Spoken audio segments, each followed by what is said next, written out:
ಜನಪ್ರತಿನಿಧಿಗಳು ಮತ್ತು ಸರ್ಕಾರಿ ನೌಕರರು ಜನರ ಸೇವಕರಾಗಿ ಕಾರ್ಯನಿರ್ವಹಿಸಬೇಕು.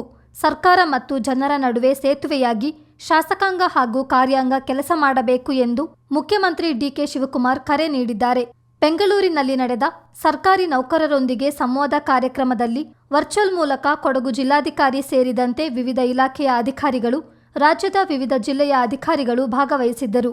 ಕೊಡಗು ಜಿಲ್ಲೆಯ ಅಧಿಕಾರಿಗಳು ಮತ್ತು ಸಿಬ್ಬಂದಿ ತಮ್ಮ ತಮ್ಮ ತಾಲೂಕು ಕೇಂದ್ರಗಳಲ್ಲಿಯೇ ಇದ್ದು ಸ್ಥಳೀಯ ಮಟ್ಟದಲ್ಲೇ ಸಾರ್ವಜನಿಕರ ಸಮಸ್ಯೆಗಳಿಗೆ ಪರಿಹಾರ ಕಲ್ಪಿಸುವ ಮೂಲಕ ಜಿಲ್ಲಾ ಹಾಗೂ ರಾಜ್ಯ ಮಟ್ಟಕ್ಕೆ ಜನರು ಅಲೆಯುವುದನ್ನು ತಪ್ಪಿಸಬೇಕು. ಜನರ ಸೇವೆ ಮಾಡಲು ಸಿಕ್ಕಿರುವ ಈ ಅವಕಾಶವನ್ನು ಜವಾಬ್ದಾರಿಯಿಂದ ಬಳಸಿಕೊಳ್ಳಬೇಕೆಂದು ಸೂಚಿಸಿದರು. ಅಧಿಕಾರ ಶಾಶ್ವತ ಅಲ್ಲ, ಆದರೆ ನಾವು ಮಾಡುವ ಕೆಲಸಕ್ಕೆ ಜವಾಬ್ದಾರಿ ಇರಬೇಕು. ಜನರ ಸೇವೆಗೆ ಸಿಕ್ಕಿರುವ ಅವಕಾಶವನ್ನು ಮರೆಯಬಾರದು. ಎಲ್ಲ ಹಂತದ ಅಧಿಕಾರಿಗಳು ಮತ್ತು ಸಿಬ್ಬಂದಿ ಸರ್ಕಾರದ ಚಿಂತನೆ ಹಾಗೂ ದೂರದೃಷ್ಟಿಯನ್ನು ಅರಿತು ಕರ್ತವ್ಯ ನಿರ್ವಹಿಸಬೇಕು. ಪ್ರತಿಯೊಬ್ಬರಿಗೂ ಸಮಾನ ಅವಕಾಶ ಮತ್ತು ಸಾಮಾಜಿಕ ನ್ಯಾಯ ಒದಗಿಸುವುದು ಸರ್ಕಾರದ ಉದ್ದೇಶವಾಗಿದೆ ಎಂದು ಸಿಎಂ ಹೇಳಿದರು.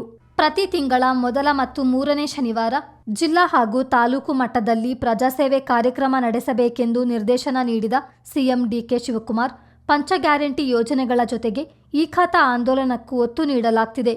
ಇದು ಸರ್ಕಾರದ 6ನೇ ಗ್ಯಾರಂಟಿಯಾಗಿದೆ ಎಂದು ಹೇಳಿದರು. ಈ ಸಂದರ್ಭ ಗೃಹ ಸಚಿವ ಪ್ರಿಯಾಂಕ್ ಖರ್ಗೆ ಸೇರಿದಂತೆ ಹಲವು ಸಚಿವರು, ಅಧಿಕಾರಿಗಳು ಉಪಸ್ಥಿತರಿದ್ದರು.